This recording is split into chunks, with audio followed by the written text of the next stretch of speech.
que eu virei motivo de chacota. Em Nova York, todo mundo me zoava. Os caras da universidade. Porque você tinha saído do Ned Davis pra empreender. Porra, eu fazia evento no clube de Harvard, eu conversava com o George Soros. Eu lembro. Porra, eu já tinha uma vida, os caras falaram assim, você é doente?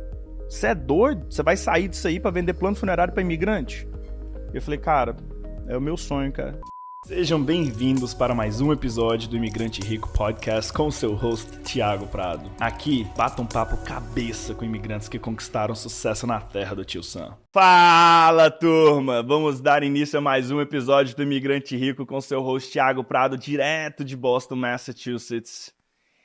E 101, hein? Episódio 101, episódio incomum, episódio que você esperou 100 episódios para chegar até aqui. Muitas vezes, você que me acompanha pergunta, Thiago, quem que vai te entrevistar? E eu brinco que deveria ser uma série, né? Não tem como ser um episódio. É muita história para ser contada aqui. Só que muitas pessoas tentam entender de onde surgiu a ideia de empreender, e não só empreender na área de seguros. E para trazer esse episódio para você, eu não conseguiria sem o nosso patrocinador oficial, que é a BRZ Seguros, a corretora número 1 dos brasileiros aqui na terra do tio Sam, que atende a área automotiva, de casa, de negócios, de vida, e tem parceria com o consórcio também. A gente em breve vai estar falando sobre isso aí, então se prepara. De onde surgiu a ideia? De onde veio a oportunidade? E foi fácil? Muitos se perguntam. Hoje eu vou contar para vocês. Só que para me contar essa história, eu não conseguiria contar ela sozinho. Eu preciso contar com a pessoa que estava do meu lado desde o primeiro dia. E para isso eu trago aqui hoje mais uma vez meu brother, meu sócio, Rodolfo Sanz. Bora lá dar continuidade naquele bate-papo? Vambora. Tô com sede já. O Rodolfo até fez uma escovinha no cabelo ali, botou um blazer, falou, cara, isso aqui agora é sério. Maquiagem. O negócio é sério. Ficou sério. Irmão, hoje a gente vai virar a mesa, né? Isso. Pra gente chegar, eu acho que entregar aí o que a plateia espera, os nossos seguidores esperam, outras pessoas que pensam em empreender, e acho que a melhor forma é eu virar a mesa pra você e te trazer hoje como um entrevistador, porque a gente começou um negócio do zero, só que a gente nunca parou pra pensar de onde veio isso. Com certeza. Foi uma coisa que aconteceu. Eu falei isso esses dias com uma pessoa, uma colaboradora da BRZ. Ela me perguntou, mas de onde veio a BRZ? De onde veio seguros? Por que seguros, né? Uhum. E eu falo que parece que não foi eu que escolhi o seguro, parece que foi o seguro que me escolheu. Literalmente. Desde da minha infância, enfim, eu tenho o meu lado, assim, uma conexão com o mundo dos seguros muito grande, como você também, né? Com certeza. Eu, cara, como consumidor. Sim. Acho que como consumidor, né? Já parei para refletir nisso e comecei a colocar no papel, trabalhando no projeto do livro. Sim. E aí, eu vim me perguntando de onde que veio seguros na minha vida. E seguros começou lá atrás no Bunker Hill. Sim.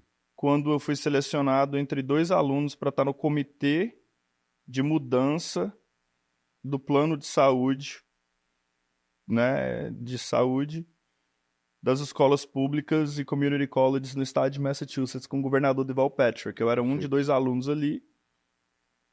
Trabalhei nesse projeto.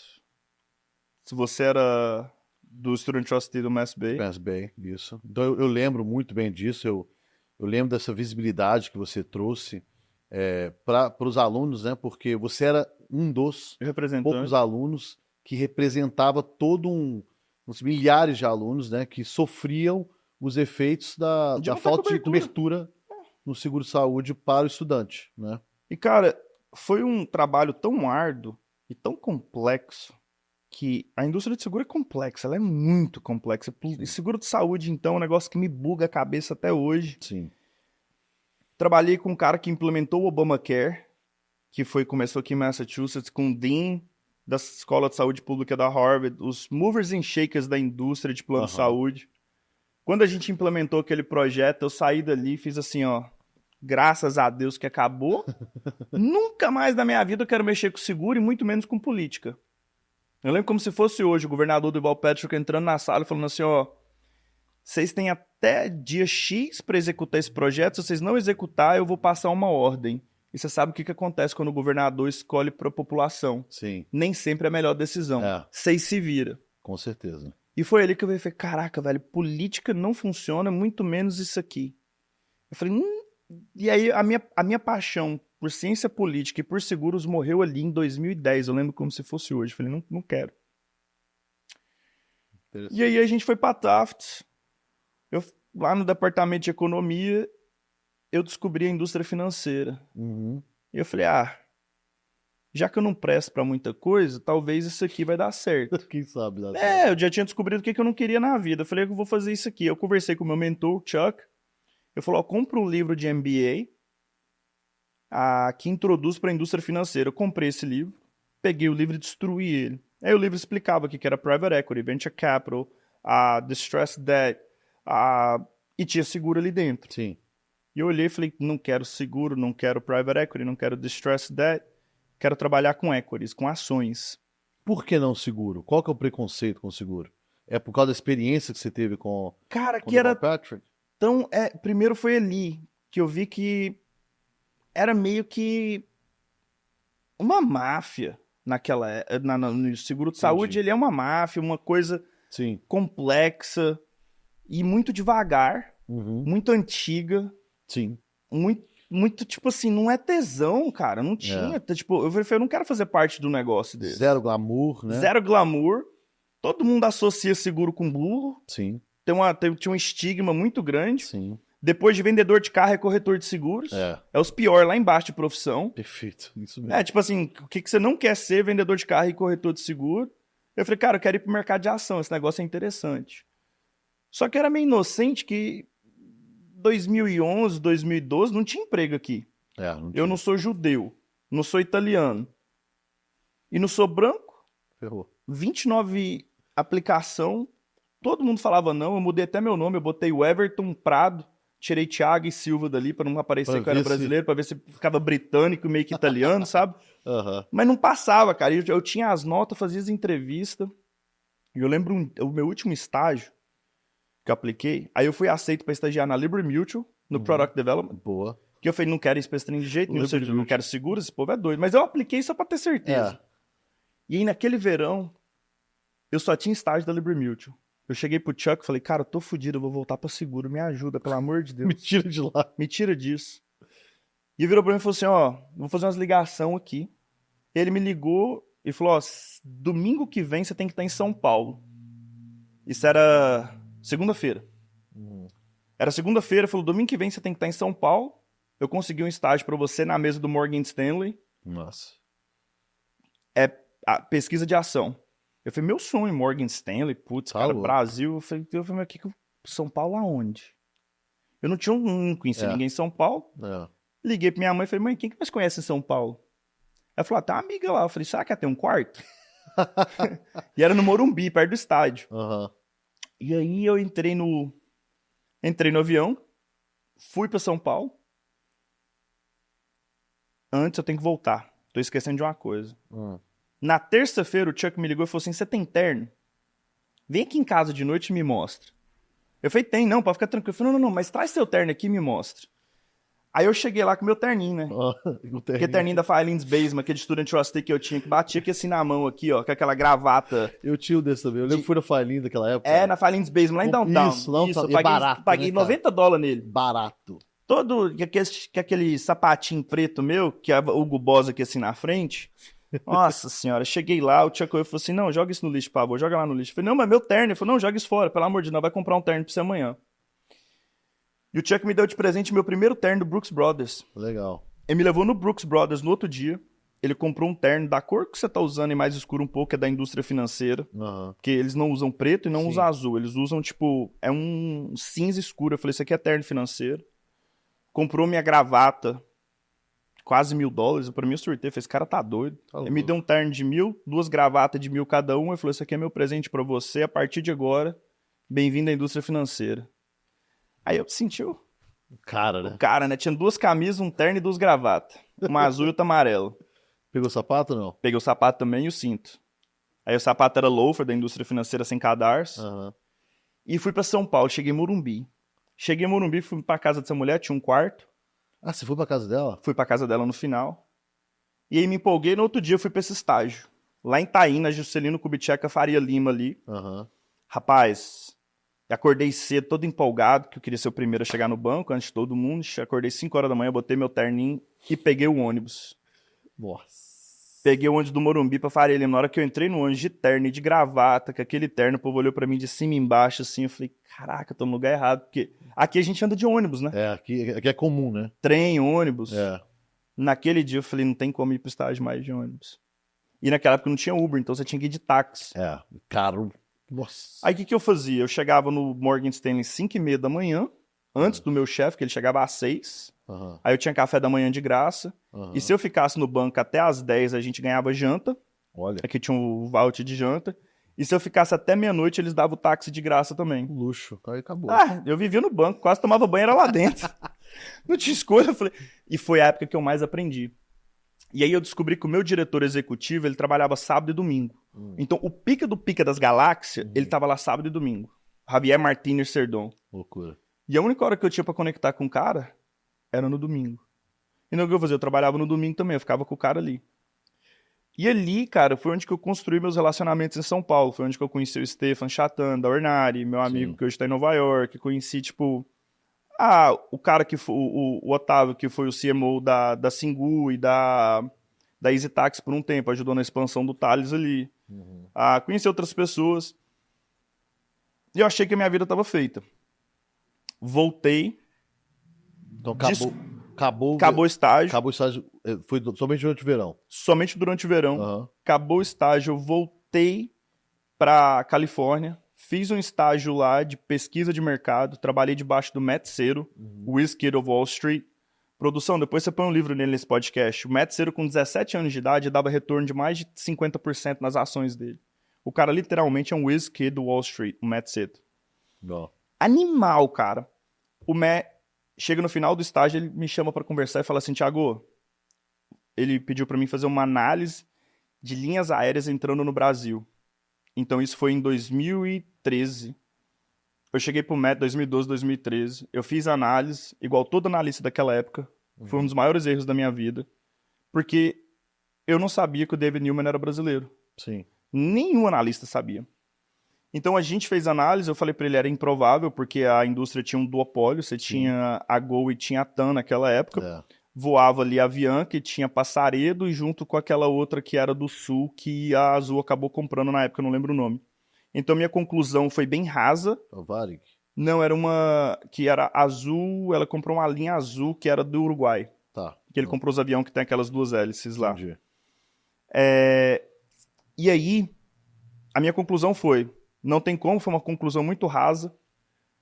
Depois que ele me chamou para dar a revisão, ele falou assim, sabia que o Brasil tem o segundo maior quantidade de aeroporto no mundo depois dos Estados Unidos, a maioria é privado? Sim. Aí ele me explicou o raciocínio todo, ele falou, sua pesquisa é uma merda.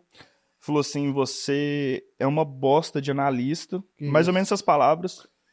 Só que ele falou tudo de ruim primeiro e no final falou só porque você é muito querido, cara. Todo mundo no andar gosta de conversar contigo. Eu que não gosto de ser humano converso com você.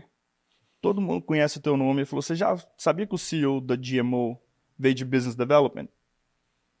Só que eu não escutava mais nada que o Matt tava falando. Eu só lembrava que eu falei assim, eu vou comer esse cara vivo, irmão.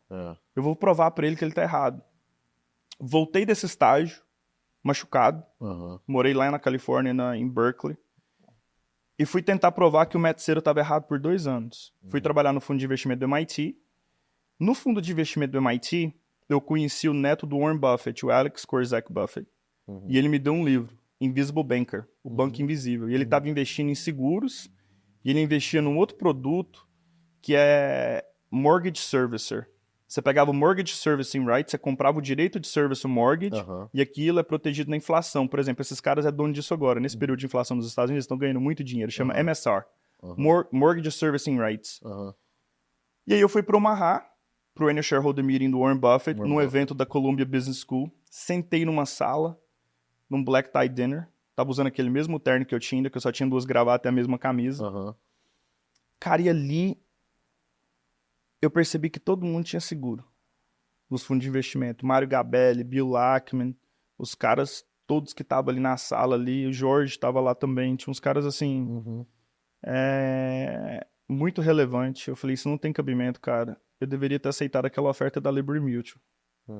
Aí eu voltei, fui trabalhar no Ned Davis Research, saí do MIT, o Matt Cero estava certo, eu não era analista, ele me provou que eu estava errado, voltei e fui trabalhar com mortgage e dívida podre, que lembra do livro que eu li de Stress Debt, falei que eu não queria fazer aquilo, fui fazer aquilo também.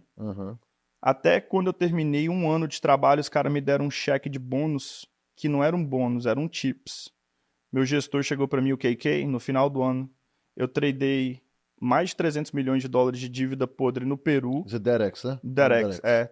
Do BBVA pro Goldman Sachs. Trabalhei na maior cagada do HUD, que foi em Texas, com dívida podre. Trabalhava igual um cachorro, tipo 16 horas por dia no telefone, ligando 200, 300 pessoas e tradando, arrumando casa pra dívida podre na Europa aqui. E aí, cara, chegou no final do ano, os caras me deram 10 mil dólares de bônus.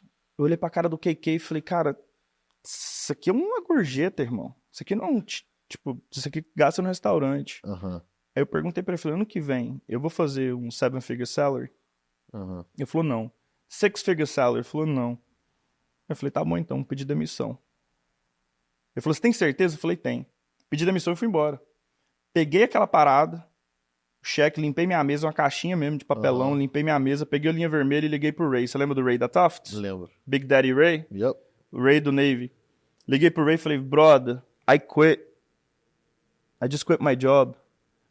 Ele falou, what do you mean? Eu falei, I just quit my job. Pedi demissão, velho. Tava na linha vermelha, saindo ali de Boston, indo pra Cambridge, desempregado, sem nenhum prospecto do que eu ia fazer próximo. O Ray sempre falou assim, irmão, se tem um cara que vai resolver, é você. Ele me deu um chacoalhão. Peguei o telefone e comecei a ligar pros contatos que eu tinha do MIT. Desenvolvido, Liguei pra um cara em São Paulo, Tim Chamberlain, que eu sou muito grato pelo Tim. O Tim pegou, entrou em contato com o Mike Cardas, que estava na Europa, que ele tinha trabalhado junto na China. Foi quando eles me arrumaram um emprego no Ned Davis Research para ganhar mais de 100 mil dólares, um quarteirão abaixo do Ned Davis Research. E ali foi quando você veio e plantou sementinha na minha cabeça de novo de empreender. Sim. E essa foi a história de seguro. Então eu já tinha passado, tinha um livro do Invisible Banker by Andrew Tobias, que o neto do Warren Buffett tinha me dado, tinha aquela outra experiência, tinha rejeitado. E aí você foi ser sócio do Thiago Costa. Correto, foi ser sócio do Thiago Costa. Até no dia que o Acarajé falou para ele do plano funerário. Isso aí. Você lembra disso? Lembro demais. O Acarajé falou para ele do plano funerário, o Thiago me ligou, me deu a ideia do plano funerário, você estava mexendo com construção. Eu lembro. Com 2 semanas eu já tinha criado a empresa. Já tinha feito tudo. O Thiago logo. O Thiago tinha 2 anos que tava namorando aquela lá, se eu não me engano. Abraço, Thiaguinho. Mas acho que tinha 1 ano que tava namorando a ideia. Mas não saiu do papel. Eu lembro que ele te falou. Sim. Com uma noite, no dia seguinte tinha tudo pronto já. Porque eu tinha achado 2 ações funerárias. Eu já estava trabalhando em 2 ações funerárias, então eu já tinha lido o balanço das empresas, já tinha estudado o negócio. Quando ele me falou da ideia do plano funerário, eu falei, genial. Faz sentido. O Rodolfo já tinha plantado a semente de eu empreender. Thiaguinho já me deu a ideia do plano funerário. Minha família era dono já tinha conversado com meu tio, que é dono da maior funerária do estado de Goiás, lá, da tia dele, a tia Helena, que é a Paz Universal. Eu falei, tá aí, vou criar um plano funerário. Fiquei rico, vendi as terras do meu pai, vendi minha casa, queimei tudo naquela época. Caí de cabeça. Não sabia nem o que eu tava fazendo. Torrei os 200 mil dólares. Nossa. Pra aprender. Foi o MBA mais caro da minha vida, mas ali eu aprendi. Eu entendi como que a comunidade brasileira funcionava. Sim. Eu entendi como é que o projeto funcionava. E aí você apareceu e a gente tava conversando. E eu virei e falei, cara, ou eu voltava a fazer o MBA, porque eu virei motivo de chacota. Em Nova York, todo mundo me zoava. Os caras da universidade. Porque você tinha saído do Ned Davis pra empreender. Porra, eu fazia evento no clube de Harvard, eu conversava com o George Soros. Eu lembro. Porra, eu tinha uma vida, os caras falaram assim, você é doente? Você é doido? Você vai sair disso aí pra vender plano funerário pra imigrante? Eu falei, cara, é o meu sonho, cara. Os caras falaram, você é doido. Eu tinha vergonha de postar no LinkedIn o que eu tava fazendo. Eu sumi, eu desapareci por 1 ano. Sério? E aí depois o trem deu errado, e ficou pior ainda, imagina a insegurança. Pra gente, então, né, mais ainda, né? Já tem a síndrome ali que já fica pesado pra gente, né? Cara, eu não sabia onde que eu enfiava a cara. E aí, a minha sorte foi que você apareceu. Foi. Isso com aí, o Silas. Isso aí, na verdade, o Silas veio depois, né? Nós dois já estávamos juntos já. Mas... E a sua, como é que foi? Como é que esse negócio de seguro apareceu pra você? Esse foi pra mim, entendeu? Sim. Então, tipo assim, aí, quando surgiu a ideia da BRZ, do Property and Casualty, foi literalmente, ou eu fazia o meu MBA ou eu reinventava. Eu lembro, você estava nessa dúvida mesmo, eu lembro disso. Cara, pra mim, enfim, eu acho que minha história com seguro vai lá atrás, quando eu era da minha infância, né? Acho que quando eu tinha uns 4 anos de idade, brincando de cantar parabéns com meu irmão, Vinícius, né, 1 ano mais novo. Happy birthday to you, enfim. Tá, a gente pegou uma caixa de fósforo e começou a, tipo assim, eu riscava, porque eu era mais velho, né, 4 anos, riscava, falava, happy birthday to you, happy birthday to Vini, happy birthday. Aí eu vi soprava. Aí é minha vez, tá? Enfim, no guarda-roupa calhou de ter o vestido de noiva da minha mãe. Uau.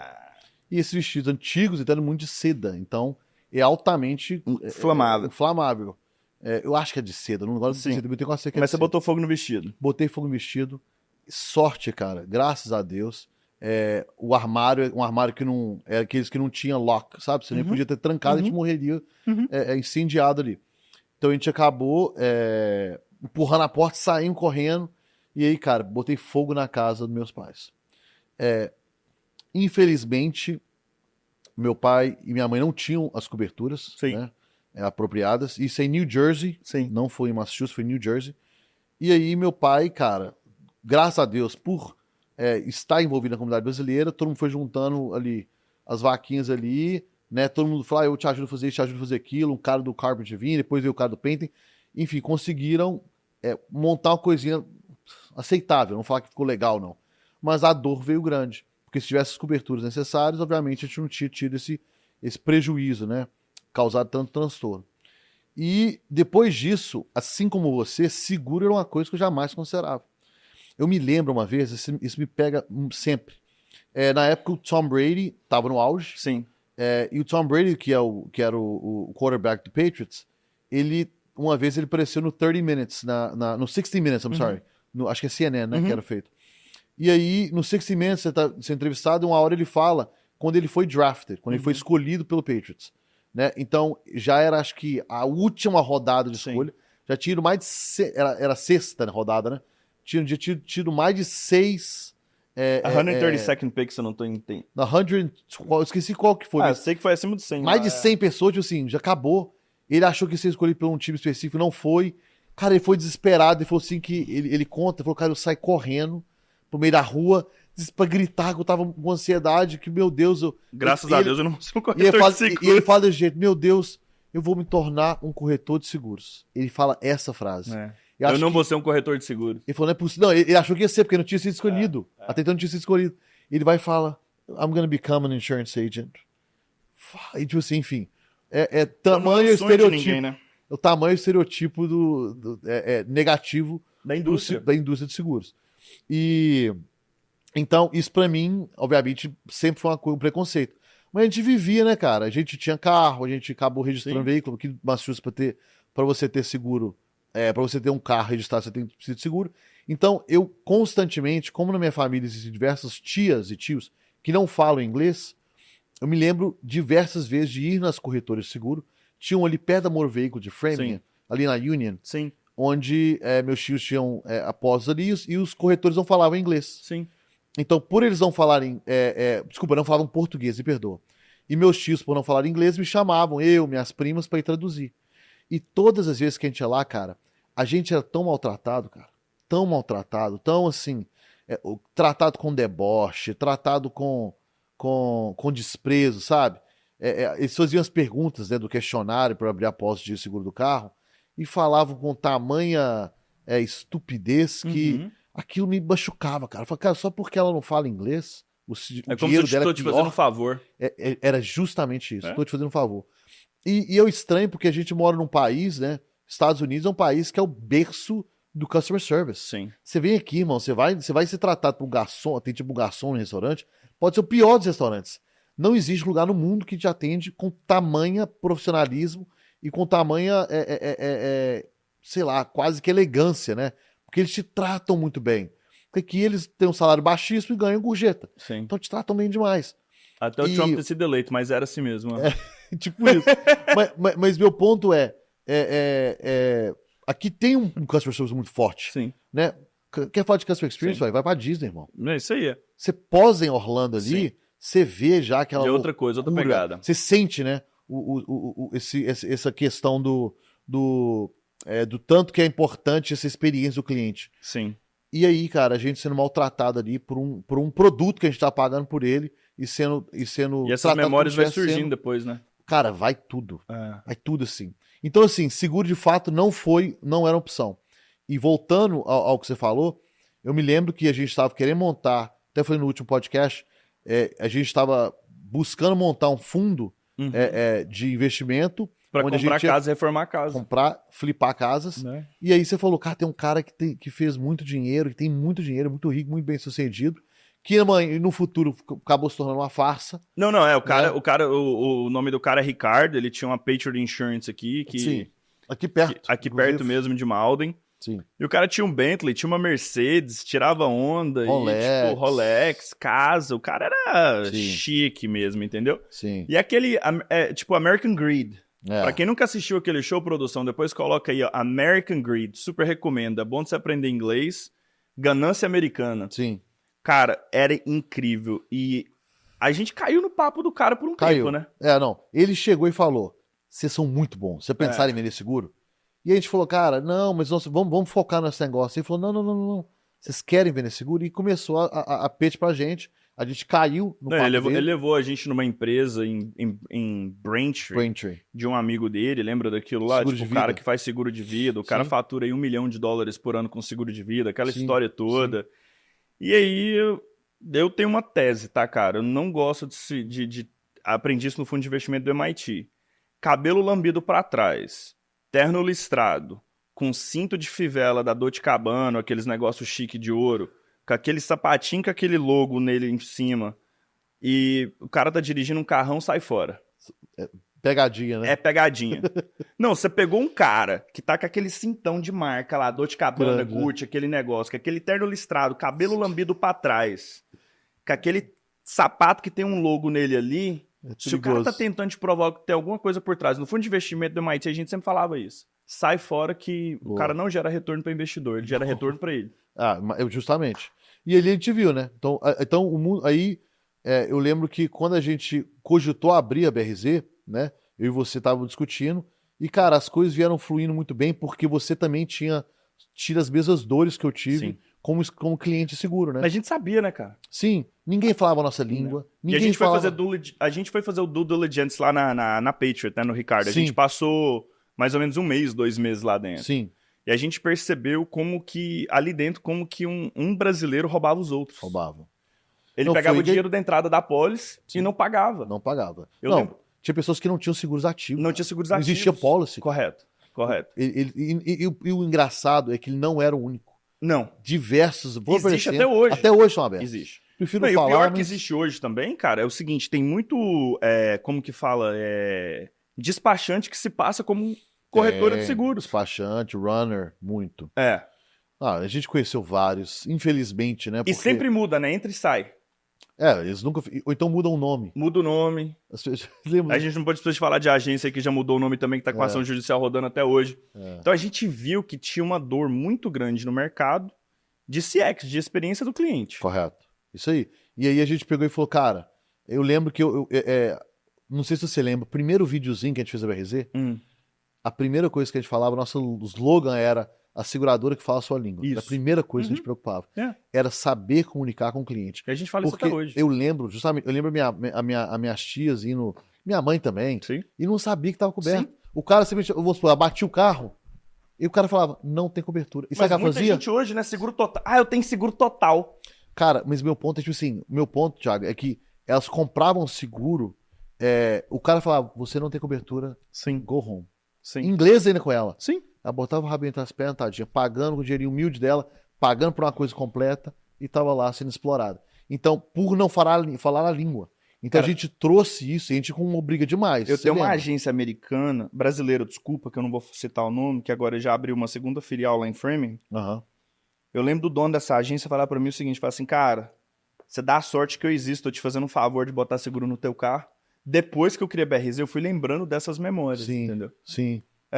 Isso aí foi justamente isso. Então, igual eu falei, parece que o seguro foi que escolheu a gente. Sim. Porque a gente, não sei se você se lembra, cara, quando a gente escolheu Framingham, escolheu aquela localização que até hoje a gente tem um office lá, Cara, a quantidade de pessoas que vieram bater na nossa porta e falar, cara, aqui é o pior lugar pra você abrir seguro. A Progressive chegou pra gente e falou assim, cara, o que vocês estão fazendo? Vocês abrem isso aqui, é um ninho de fraude. Isso, justamente essa frase. Falou, cara, vocês são vizinhos de uma corretora que deu 20 milhões de dólares de prejuízo para uma seguradora, mais uma outra. Ou seja, vocês estão abrindo no lugar errado. Vocês são as pessoas saindo no lugar errado. Só que a gente pensava o contrário. A gente falou pra eles, a gente falou, cara, por isso mesmo que a gente tá vindo pra cá. Isso aí. Não, até o encanador, você lembra disso? Eu chamei o encanador pra dar o orçamento pra gente, ele chegou lá dentro e falou assim, você é louco, você vai gastar esse dinheiro todo pra abrir isso aqui? Eu falei, cara, eu te chamei aqui pra você dar um orçamento de encanamento, não foi uma sugestão financeira, não? Sim. Ele ficou bravo, pegou os negócios, foi embora e nunca mais voltou? Cara, a gente ouviu muito isso. No começar da BRZ, no início da BRZ, eu lembro que a quantidade de pessoas que falava pra gente, sai fora, isso vai explodir, não vai dar certo. Agora tem um negócio, viu? Com o conhecimento que eu tenho hoje, se eu voltasse atrás, eu não abriria. Nem eu. A gente deveria ter escutado isso. Do zero, não. Tá? Eu compraria uma franquia.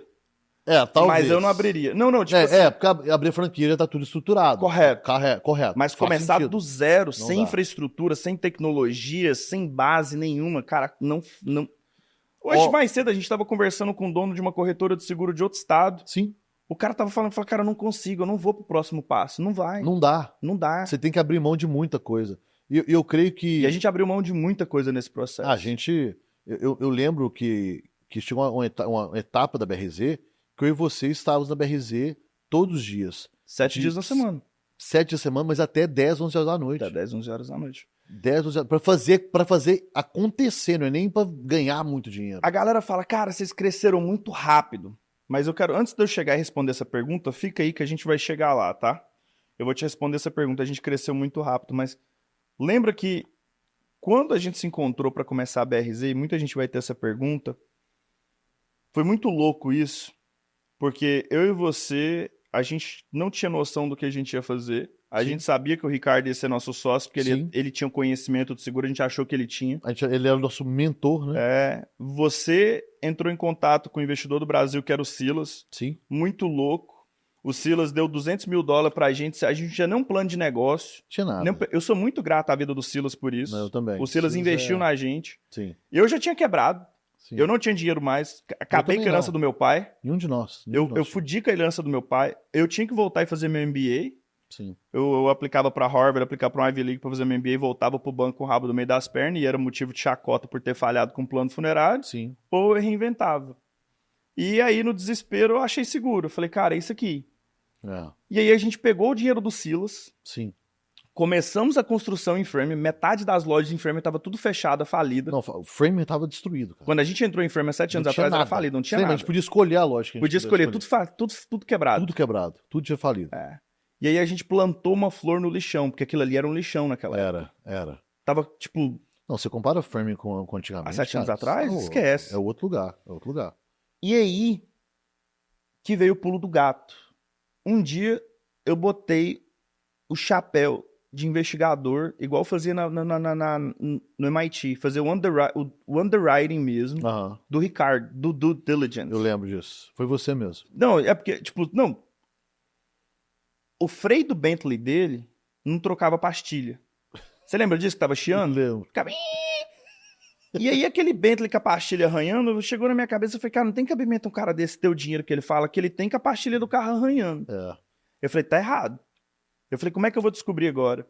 E aí eu fui no Tax Assessor Database e puxei o endereço da casa do cara de Salgos. Eu lembro. E descobri que a casa não era dele. Não era dele, que ele falava que era, né? E a casa tava em foreclosure, em short sale. Eu lembro. E aí eu descobri que o Luiz era o dono da casa. E quem que era o Luiz? E aí eu fui atrás dessa informação. E aí eu descobri que o cara era uma fraude. Não, aí eu lembro uma coisa que você fez também. Você ligou para um cliente que por acaso estava esperando lá na porta dele. O nome dele é Patrick. E ele falou, o que você está fazendo aqui? Aí o cara começou a contato, falou, me dá seu contato. Depois você ligou pro cara, o cara explicou tudo que o Ricardo tinha feito. Sim. Você falou, meu Deus do céu, onde que a gente tá sentando? Onde que a gente tá entrando, cara? Eu lembro disso. Você falou, e eu cheguei pro Ricardo, cara, eu falei, Ricardo, tô fora, irmão. Você não tá parte disso aqui, não. Eu falei, eu vou te matar. Eu falei, cara, você esquece, velho. Aqui no meu povo você não vai fazer isso mais. Eu teve um dia que eu fiquei surtado com ele. Eu falei assim, cara, esse cara tá roubando o povo. Isso aqui não vai acontecer. Debaixo do meu nariz não vai. Sim. Porque do que vale a gente ter ido pra Tufts, ter o conhecimento que a gente tinha, tá fazendo uma sacanagem dessa. Não fazia sentido. A conta não fechava. E foi justamente isso. Eu lembro disso. Que eu falei, nossa, e agora, cara? A gente precisa de um mentor. A gente não sabia. Não sabia nada. Gente, é tão bizarro que eu nunca tinha aberto eu nunca tinha falado de seguro, de cobertura de seguro até então na minha vida. Então, assim, eu sabia do seguro básico do carro ali, por acompanhar minha família, para fazer. Mas graças a Deus a gente foi para uma escola que ensinou a gente a aprender. Correto. A gente pesquisou muito. Muito. Mas também tem uma pessoa maravilhosa aqui na nossa vida. Que também aceitou ser nosso mentor. Que foi o Elberson. Não, o Elberson, cara, o Elberson Nunes da Universal Insurance. Sim. Sou fantástico. Muito grato à vida do cara, cara. Também. Ele chegou ali, ele mostrou pra gente. Acho que ele chegou para mostrar pra gente tudo que a gente deveria fazer. E, obviamente, houveram uns atritos, né? Na verdade, é importante falar disso, não é atrito. Sim. É divergência de visão entre sócios. Correto. E tá tudo bem. Acontece? A gente começou com uma visão e os caras não tinham a visão que a gente tinha. Sim. Nossa geração é diferente, de acabar de sair, tava fresco. A geração milênio, 7 anos atrás, ninguém entendia isso. Não entendia. Então eu lembro disso muito bem, que o Elberson, ele, pra mim, ele foi muito importante, pra você, acho que pra BRZ, pra todos nós. Mas ele foi muito importante também quando ele trouxe... Ele alfinetou a gente. Ele trouxe e falou, gente... Eu lembro que desde o primeiro dia, o Thiago foi pesado em marketing. Sim, você lembra? Sim. Desde o primeiro dia, em marketing digital, sim. Marketing em redes sociais, e que é hoje, graças a Deus, um dos motivos da BRZ ser tão bem sucedida. Sim. Mas eles eram contra, você lembra? Você não gasta dinheiro nisso, não. Isso não se gasta dinheiro, vocês estão jogando dinheiro fora. Vocês vão quebrar. Vocês vão quebrar. 6 meses vocês estão falidos. Eu lembro que... Aí eu lembro uma vez que nós estávamos em reunião, nós 4, e o Elberson falou isso com o Silas. Deixa eles. Eles vão bater a cara no muro e vão quebrar. Mas a gente, como sempre, né? Todo mundo já tinha falado com a gente que não ia dar em nada. E falou, cara, vamos provar o contrário. E aí a gente botou a roda pra girar mesmo e correr atrás. Cara, o pior, o outro maior erro que a gente fez no começo, contratar amigos. Sim. Isso foi um erro. Puta que... Caro. Maior erro de todos. Eu lembro como se fosse hoje, eu tinha uma amiga, né, a Lígia. A Lígia chegou um dia pra mim e falou assim, Thiago, eu quero paz. Eu falei, cara, isso aqui é uma startup, cara. Você quer paz, você vai pra biblioteca, irmão. Põe a porra do capacete que vai rolar porrada. Aí eu falei, tá desalinhado. E a pessoa ficou chateada. E você tinha várias outras pessoas que trabalham com a gente. Sim. E aí a gente pega a pessoa roubando. A gente todo mundo saiu, ficou eu, você, uma secretária e um cara que a gente confiava muito. Sim. Muito. Que no final também a gente descobriu que era nosso sócio, só porque não tinha assinado o contrato. E aí, parece que tudo vai dando errado conforme planejado, mas a gente não desistiu. Não. Eu lembro, você falou dessa questão, eu sei que isso pegava muito pesado em ti, que é essa questão de não poder falhar, né? Eu lembro que você ficava muito preocupado com, porra, cara, eu construí uma reputação difícil demais, anos... E aí a galera tá tudo debochando de mim. Sim. Eu lembro que eu entrei na sua sala um dia, você se lembra disso? Eu lembro, abri a porta, você estava chorando, assim, lágrimas correndo. Você falou, Rodolfo, eu não posso falhar. E a gente estava no final, estava no fundo ali. Não tinha fluxo de caixa, já estava vendendo. Nada. Eu estava vendendo meu 401k para fazer folha de pagamento. Você fez isso. Seu 401k foi quase... Eu acabei meu 401k todinho. Eu lembro que você olhou e falou, Rodolfo, eu não posso falhar, Rodolfo, isso aqui não pode dar errado. E por dentro, eu não tinha resposta. Eu falava, cara... Fudeu, porque eu também... Eu não consigo ver. Mas eu não podia te falar isso. Falar, cara, vai dar certo, a gente vai conseguir. Mas por dentro eu falava, fudeu. Agora nós dois precisamos de uma coisa. Não, mas você tava sempre ali pra me animar na hora que eu tava, desesperado, velho. Vice-versa. Mas eu lembro que isso pegou realmente pesado em ti.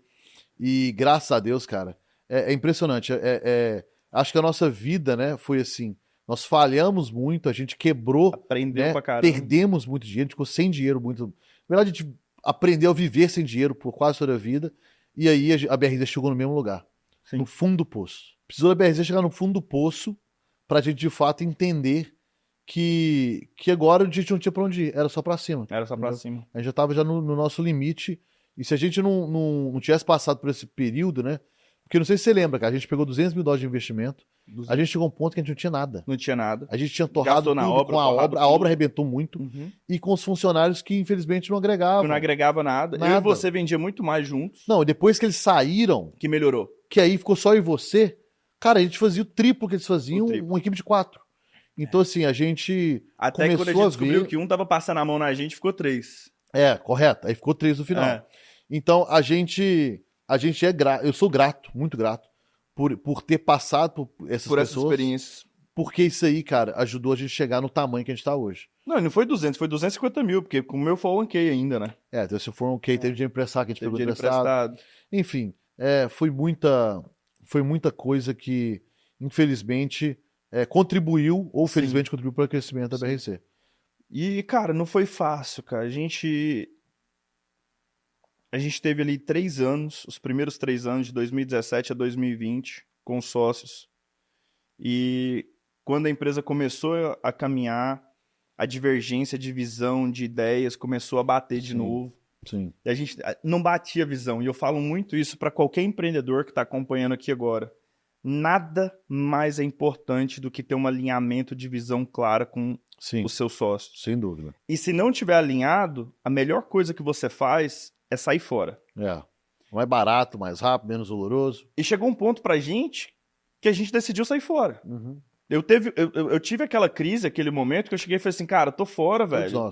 Falei, tô fora, não quero isso aqui mais não. Sim. Não vale a pena pra mim. Eu não sabia o que eu ia fazer. Sim. Eu ia dirigir Uber, mas eu tava fora, irmão. Porque não tava me fazendo bem. Sim, eu concordo com você. Eu acho que todos nós passamos, acho que foi mais ou menos o mesmo período. E de fato, cara, se a gente não tem esse alinhado, né? É literalmente se alimentar uma discórdia.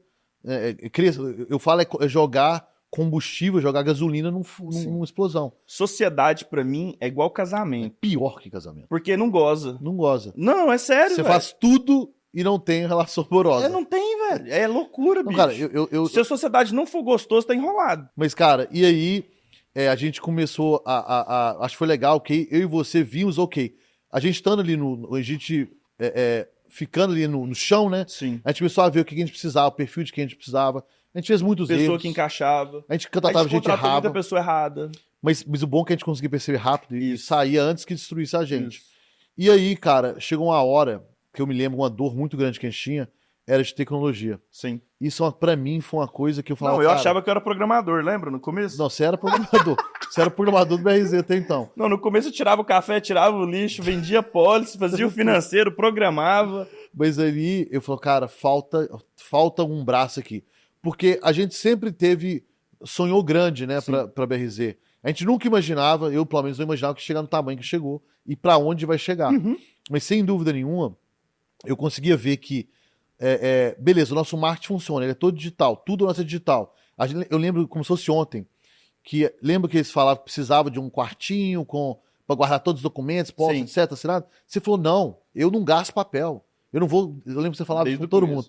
A gente é digital, a gente é tudo no cloud, não tem nada disso aqui. Desde o primeiro dia, eu falei, cara, não quero papel. Você falava isso. E as seguradoras ficavam um pouco assim, porque não é o que é comum, né? Há 7 anos atrás. Não é o que é comum, ninguém não via isso. Eles falavam, cara, e aí a gente falou, cara, a gente precisa de trazer uma pegada mais digital pra sei lá, empoderar as nossas vendas. E melhorar a experiência do cliente. A minha tese era a seguinte, se o prédio pegar fogo, eu quero pegar os laptops e ir pro outro lado da rua e atender do mesmo jeito. Abriu o laptop, nada mudou. Cara, a gente estava preparado pra Covid em 2017. Sim, mas aí você vai e me traz um menino, um rapazinho, um gênio, que pra mim mudou a BRZ. E ele não quis vir no começo não, Não viu? quis não, você custou de conhecer. Porque eu já tinha falido com ele 2 vezes, eu não ia acreditar em mim na terceira. ele foi o esteroide que a gente precisava pra pegar a nossa ideia e fazer pra alavancar o negócio. Alavancar e deixar um negócio muito maior, muito mais robusto. O Elcimar foi, tipo assim, a virada de jogo na nossa vida. Elcimar Raposo. Quando ele assistia esse podcast aí, The Fox, o cara é cabuloso. Ele é. Muita gente fala... Você lembra dele no Bunker Hill? Lembro. Na verdade, quando eu fazia monitoria no Banco Rio, sempre foi bisadinho, né? Sim. Sempre sai correndo rapidinho, andando rapidinho, não tinha tempo pra nada. Aquela camisa roxa dele. Camiseta roxa dele. Ele entrava e saía rápido, nerd pra caramba, e também é divertido demais fora da escola. Eu lembro do Simar bastante.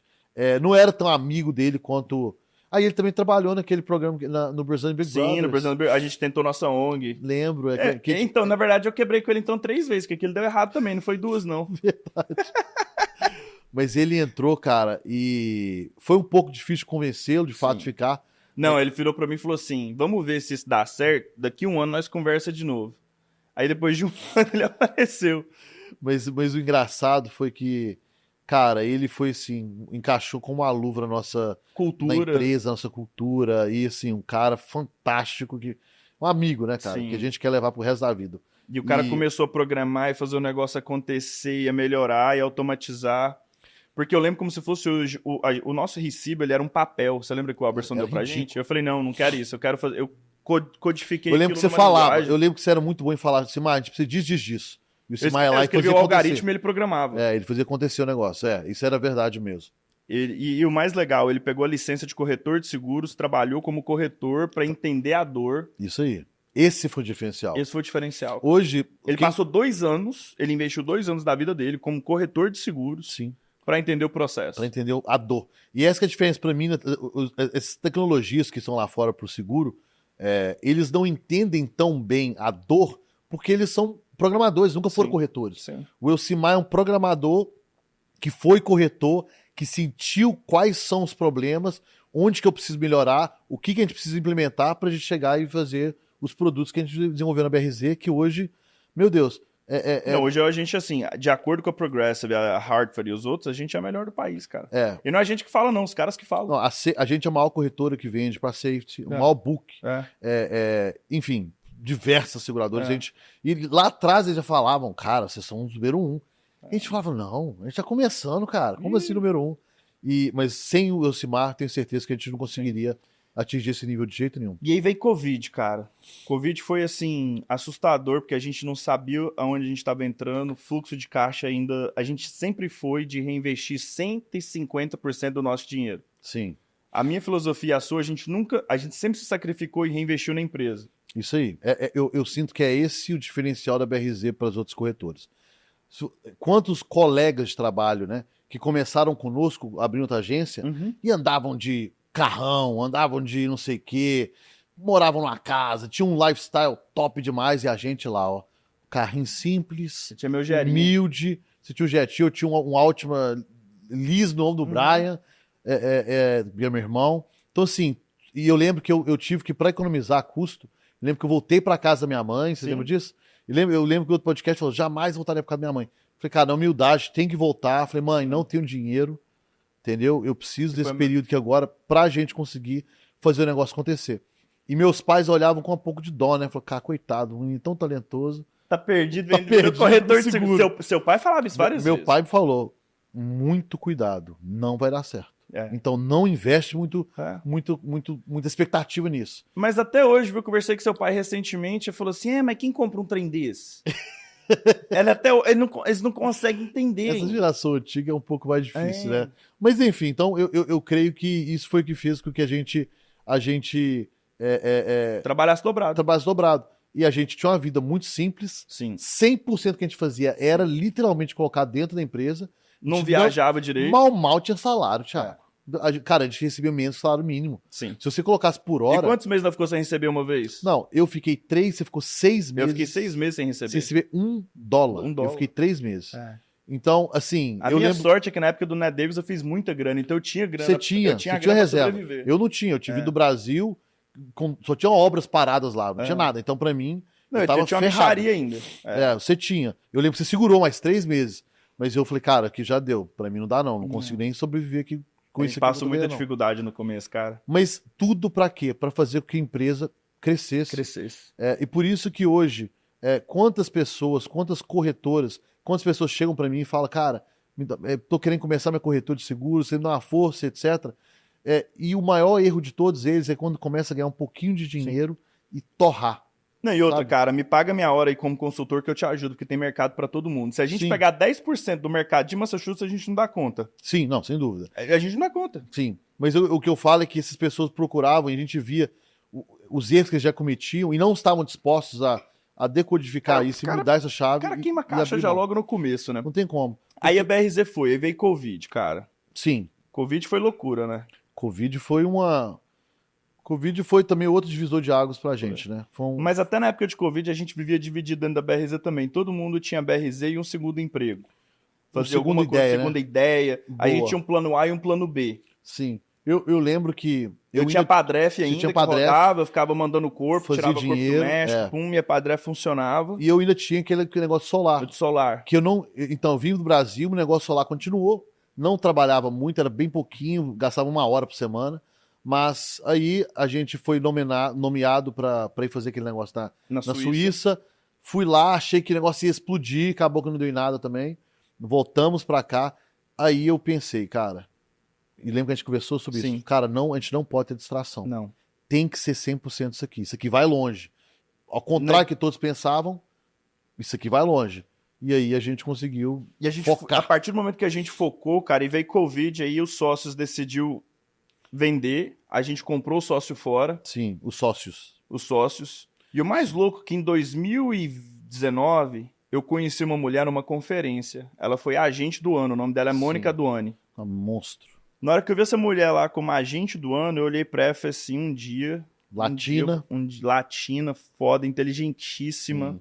Um sorriso maravilhoso. Eu falei, um dia eu vou trabalhar com essa mulher, cara. Sim, eu lembro. Eu lembro que você trouxe a BRZ pra conhecer, você pediu consultoria, um monte de coisa e tal. Quando assustou, ela tava lá literalmente pegando papel e trabalhando com a gente. A Mônica é uma pessoa também fantástica. Mas antes da Mônica, eu acho que a gente cometeu alguns erros por ter deixado pessoas que não estão no nosso dia a dia reger o negócio. Sim. Né? São outros sócios que não estavam, não via as dores.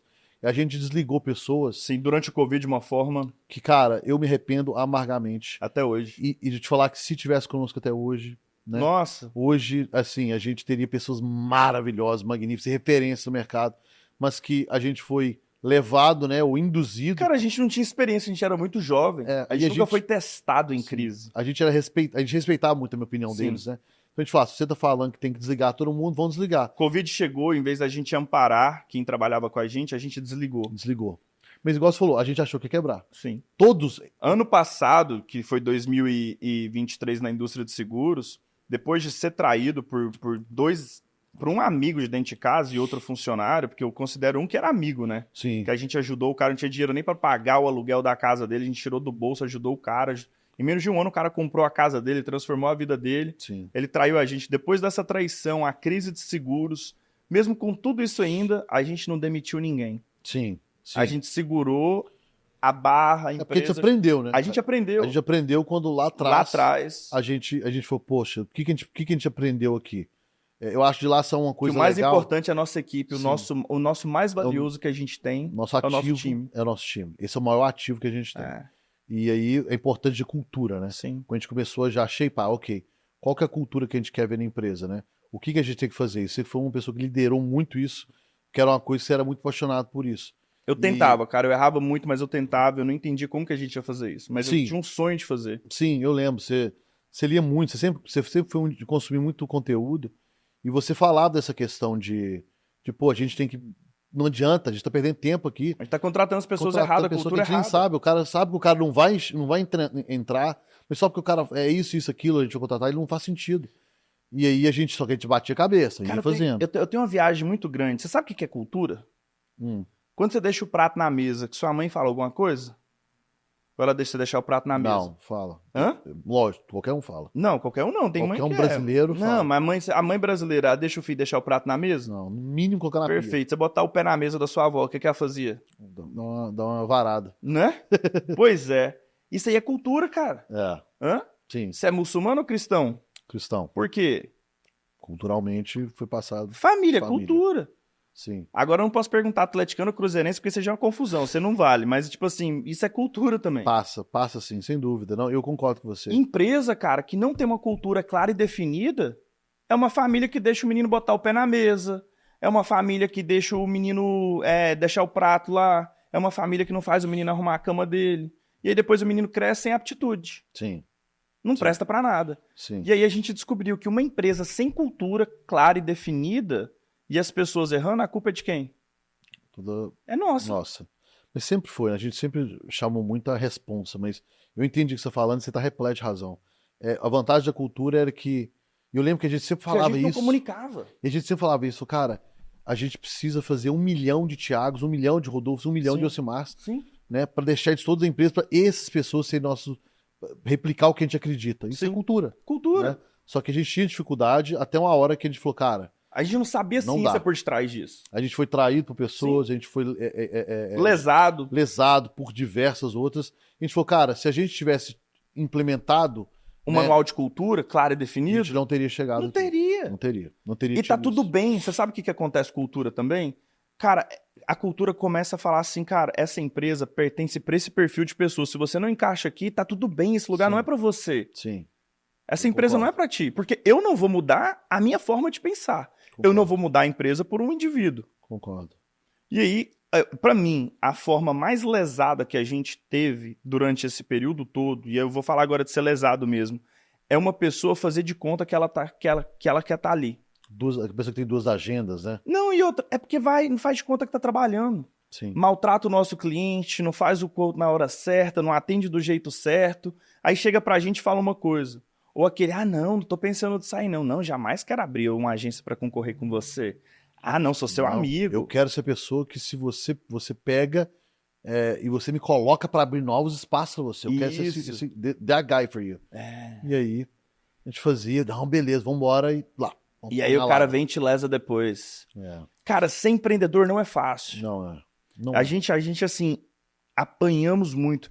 E aí veio o momento de trazer pra dentro a Mônica, né, cara? Sim. Que trazer a Mônica pra dentro foi uma loucura. Eu convidei ela pra almoçar, almocei com ela, propus a ideia, ela topou. E aí eu não tinha conversado com vocês ainda. Lembra disso? Lembro. Primeiro eu fui pra Mônica, vendi a ideia, depois eu cheguei e falei, e aí, Rodolfo, Elcimar, é o seguinte, cara, tem uma mulher aí, deixa eu contar pra vocês um pouquinho. Vocês falaram, o que você... Eu falei, cara, ela tem que entrar com a gente, essa mulher é o futuro nosso de sócia. Eu sou muito grato a vocês dois por estar sempre aberto às minhas ideias meias loucas. Sim. Não, mas eu lembro muito bem disso. Você falou assim, cara, o problema é que a gente vai ter que dar uma porcentagem de sociedade. Nossa, deu um pulo, que você? Não, vai ser um contrato, vai ter que... A gente ficou louco, mas, obviamente, quando a gente conheceu, você tá louco. A confiança, é uma de nós. Você é literalmente, desde o primeiro dia que ela pisou na BRZ, ela mostrou que ela era um de nós. E você testou ela desde o primeiro dia para ver se dava certo mesmo. Sim. A gente tinha que descobrir, porque ela tinha outra empresa, né? Ela até hoje tem, mas ela não trabalha mais, onde ela tinha... Ela tinha 2 agendas, era igual a gente no primeiro ano e no segundo justamente. ano. Então aquilo deixava um pouco desconfortável, porque eu e você, Simar, 100% dedicado, e via uma pessoa que estava... Dividida, mas a maioria do tempo aqui no BRZ, óbvio. Sim. Mas não tanto. Então isso aí deixava um pouco desconfortável. Falei, pô, eu tô tirando uma porcentagem dos meus filhos, né, da minha família, para dar para uma pessoa que não merece, de jeito nenhum. O medo que a gente tinha era isso. Cara, e aí tá. E aí veio o Covid. Covid chegou. Sim. No meio daquela loucura, a gente comprou sócios fora. Sim. A gente tava crescendo muito mais do que o esperado. Uhum. E veio uma ideia muito louca de rodar um teste no Brasil. MVP no Brasil, sim. Um teste de atendimento. Sim. Criar um centro de atendimento no Brasil. Cara, eu lembro muito bem disso, que... E as dificuldades que foi. Não, foi absurdo, mas a gente queimou muito dinheiro. Muito. Mas o mais interessante foi que a gente pensou, justamente, a gente estava surfando, usando a onda para surfar, né? Sim. Porque, eu não sei se você lembra, ninguém queria trabalhar aqui na América também. Você lembra? Chegou uma hora que ninguém queria trabalhar? O governo tá pagando tanto dinheiro para as pessoas, o povo não queria trabalhar. Eles ganhavam muito mais ficando de casa à toa do que trabalhar. Então a gente não encontrava. A gente desligou algumas pessoas e as outras e depois de um certo tempo, como o governo começou a imprimir muito dinheiro, a gente não conseguia mais contratar ninguém, não era atrativo trabalhar. Sim. Então a gente foi e falou, cara, e a BRZ estava numa crescente muito grande. Então era eu, você e eu, Simar, assim, mais uma virando à noite, com mais 2 profissionais ali na BRZ, somente, e tocando a empresa inteira, empresa gigantesca, que já tinha ficado tamanho grande. Aí eu lembro que eu falei, cara, e se a gente levar isso? Porque no Brasil não tinha tido esse lockdown ainda. Tinha sido só aqui. A gente falou, e se a gente abrir um call center em Belo Horizonte? Eu tenho um maluco que eu acho que ele vai aceitar. E aí a gente chamou o Rafael, e aí ele aceitou, ele estava no BMG na época, falou, não, vambora. E a gente começou, olha a nossa loucura, com um cara dentro do apartamento dele. Atendendo cliente aqui. Ajudando a gente a entender no WhatsApp. E aí deu muito certo. Deu muito certo. E aí veio a segunda pessoa, a terceira pessoa. Correto. A quarta. E aí a gente... E o resto é história. O resto é história. E o mais interessante disso é que hoje a gente é modelo e referência para muitas outras empresas que estão copiando o modelo de negócio. Sim. E é muito bom isso, ser referência. Sim. E o que eu falo é... Cara, pode copiar a nossa tecnologia, pode copiar o nosso modelo de negócio, que eles não conseguem copiar a nossa cultura, a nossa energia. Isso é difícil. Isso é difícil. Porque vai ter que levar eu e vai ter que levar você. Sim. Isso é uma coisa que eu acho também que é outro diferencial nosso, e eu falo isso muito para as pessoas que trabalham conosco, é que você pode ser mais inteligente que a gente, você pode ter mais dinheiro que a gente, mais recursos, né? E você pode ter muito, mas muito mais sorte que a gente. Mas você não vai trabalhar mais pesado que a gente, não. Não. E eu acho que desde o início sempre foi isso que a gente fez, né? A gente trabalhou muito. E isso foi passado, né, com uma cultura mesmo da empresa. É a cultura da empresa. Sim. Então isso realmente fez uma diferença tremenda. Gigante. Pra gente. É onde a gente chegou hoje.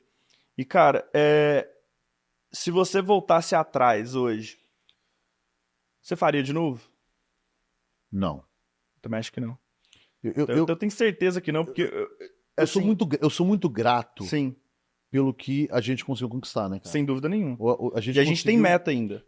A gente tá longe de onde a gente quer chegar ainda. E a gente viu que agora tá fácil, né? A gente agora hoje tá fácil. Vem investidores bater nossa porta. Hoje o pessoal quer comprar a gente, oferecendo hoje tá fácil. Dinheiro que a gente fala, meu Deus do céu, a gente vale isso tudo, né? Então, assim... Por causa da tecnologia que a gente construiu. Tecnologia não tem igual. Os produtos que nós temos hoje, o mercado não consegue. Sim, não consegue. Não consegue. Não, pode tentar, mas não vai dar conta. Não adianta. Então a gente chegou nesse patamar, né? Grande que a gente. Que hoje não tem como sair mais. Acabou, não tem opção. Que não tem como sair. Só que eu não tô mais hoje pelo dinheiro. Não, hoje tem uma missão, justamente. Hoje, tipo assim, o meu propósito hoje na indústria de seguros, cara, é treinar a próxima geração de latinos para essa indústria. Sim. Eu fico muito feliz que o João e o Gustavo vai abrir a agência deles, sabia? Sim. Porque é mais 2 latinos para a indústria de seguros. Sem dúvida. Cara, tem mercado para todo mundo. Tem. Eu fico muito triste pela infelicidade da forma que eles fizeram. Sim. Mas eu sou feliz por eles estarem começando o negócio deles e, cara, eu apoio todo mundo a começar o seu negócio. Sim. Mas eu acredito ainda mais que... você me perguntou, você faria de novo? Eu não faria porque o preço que a gente pagou foi muito alto. Foi muito alto. Quantas horas longe dos nossos filhos que a gente ficou? Tá louco. Não, nossos filhos não, quantas horas que eu fiquei longe de mim? Também. Quantas dores, quantos inimigos, né? Entre aspas, que ninguém queria inimigo, mas pessoas que machucaram a gente sem necessidade. Quantas pessoas que a gente decepcionou. Então, assim, o preço foi muito caro. O preço foi muito caro. Então, eu não estaria disposto a pagar disso novamente. Agora, infelizmente, como você me falou, já estão aqui, a lama está até o pescoço, irmão. Agora é nadar, vou morrer, não posso morrer, então... E outra, cara, hoje eu e você, nós dois, junto com o Simar e a Mônica, temos uma responsabilidade com mais de 150 famílias, diretamente e indiretamente. A gente hoje não pode mais falhar, não é brincadeira mais. Não tem como, não tem opção. Sim. E agora cooperação no Brasil, no Porto Rico, com outros estados. A nossa missão é proteger 5 milhões de latinos até 2030, cara. Sim. É uma missão muito, muito grande, né? Muito agressiva. Muito agressiva. Que é parte da nossa cultura também. Né? Sim. Cultura de vendas, cultura de crescimento, de, assim, faca na caveira e bora pra cima, é uma coisa que a gente sempre adotou muito. Então, é uma responsabilidade muito grande. Né? A gente tem um compromisso com essas pessoas e até mesmo com o nosso assegurado, nosso cliente. Né? A gente deve a eles. Nada disso existiria se não fosse pelos aqueles primeiros clientes que acreditaram na gente, né? Sim. Sou muito grato a Deus. Você lembra quando a gente começou naquele basement? No basement. Do Brazuca, da Brazuca Store? Do Brazuca, na verdade, no terceiro andar da minha casa. Lá foi o primeiro lugar. Foi. Verdade. Depois a gente foi lá igual o Dexter, depois a gente foi pro basement da Brazuca, que tinha igual o Dexter lá, aquele plástico lá, aqueles mosquitos grandão. Mas era pra evitar os mosquitos mesmo. Aquelas moscas, varejeira. Mas assim... E a gente não tem uma foto disso, né? Cara, impressionante. Acho que a gente não imaginava, né, cara? Nunca. A gente não imaginava que ia chegar nesse patamar que chegou hoje. Mas o importante é a gente realmente entender isso. Que são essas coisas que contribuíram pra gente chegar onde a gente chegou hoje. E hoje eu falo pra você uma coisa que eu acredito em mim, tá? Essa instituição ela é muito maior do que eu. Sim. Essa instituição é dessa pessoa que tá assistindo a gente. Sim. Essa instituição é de cada um dos colaboradores que estão aqui. Uhum. E eu sonho ainda que vai ter desse grupo, dessa leva, sócios nossos igual a Mônica. Porque a gente não vai chegar aonde a gente chegou sem o time. Sim, não chega. Não. Assim, a minha visão para você que está acompanhando a gente, empresário, você que está acompanhando a gente, colaborador da BRZ, é a seguinte. Pensa muito antes de cada decisão. Cada decisão que você vai tomar tem uma consequência. Nesses últimos 7 anos, a maior decisão que eu tomei na minha vida como empresário, como empreendedor, foi o meu desenvolvimento como ser humano. Foi se tornar a máquina pessoal que eu me tornei. Eu não era essa pessoa, né, Rodolfo? Não. Há 24 meses atrás. Nenhum de nós éramos, né? A gente melhorou muito. Não tinha maturidade. Muito. A gente não tinha. Eu principalmente. Não, obviamente não tinha. Do zero. Eu era muito estourado. Sim. Todos nós éramos, cara. Estupim curto. Eu acho também que é um pouco de deixar o estresse falar mais alto. E por não ter muita força, né? Interior, a gente acabava... E a gente absorvia muito, a gente não comunicava. A gente não comunica até hoje. Eu acho que é o maior dor de todas as empresas, é a comunicação, né? Não é só da BRZ, não, mas você tem razão. A empresa que diz que não tem problema de comunicação porque não está comunicando. Justamente. Literalmente. Sem dúvida nenhuma. Cara, mas muito boa essa história, né? Produção, o que a gente não falou e que você gostaria de saber, produção? Hoje isso aqui é um podcast ao vivo, isso aqui é uma vida, entendeu? A gente cobriu quase tudo aqui hoje da BRZ. Sim. E deixamos claro o plano. Você que está acompanhando a gente publicamente, que quiser vir trabalhar com a BRZ, você que sonha, tá? Em construir esse sonho junto com a gente. Nova Jersey, Nova York, Texas, Arizona, Flórida. Entre em contato pelo LinkedIn, pelo Instagram, me manda uma mensagem, porque em breve a gente vai chegar no seu estado, né, Rodolfo? Sem dúvida.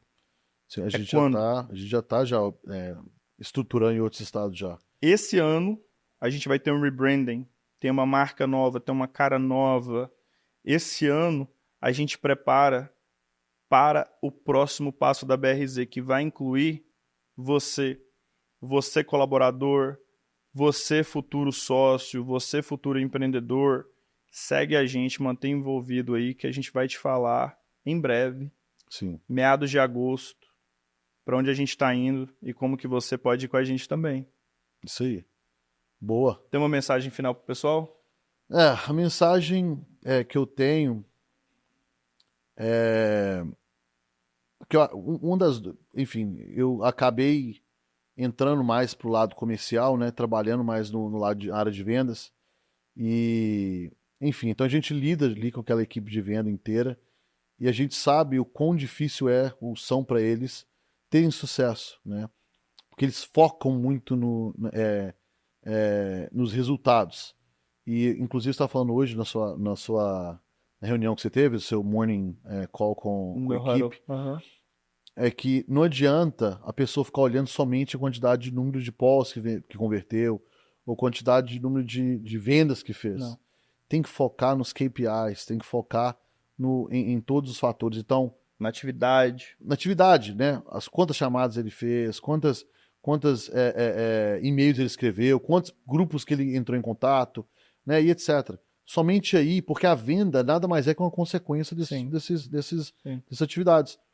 Então, para os nossos colaboradores, eu creio que a minha mensagem seria essa: não ficar nessa ansiedade, ter paciência e acreditar que você fazendo o que é instruído para você fazer, você seus seguir o KPIs. passo a passo, se você seguir seus KPIs, não tem como dar errado. Não tem. Não tem. A gente já fez e nós já tivemos centenas de pessoas que já fizeram. Sim. É seguir o script, seguir o que a gente indicar, que o resto é só seguir o playbook, manter os KPIs em mente, não pode esquecer que não tem como dar errado. Sim, sem dúvida. Cara, bem-vindo a BRZ, bem-vindo à nossa história. Sim. A gente não chegaria aqui sem os nossos clientes e definitivamente sem os nossos colaboradores. Sem dúvida. E sem muitos amigos que fizemos durante o empreendedorismo. Ó, essa aqui é a final, hein? Você não faz negócio com amigos. A gente fez muito pouco negócio com amigos, lembra? Fizemos muito pouco. Até hoje, né? Mas fizemos muitos amigos nos negócios. Sim. Você não faz negócio com os amigos, mas a gente fez muitos amigos nos negócios.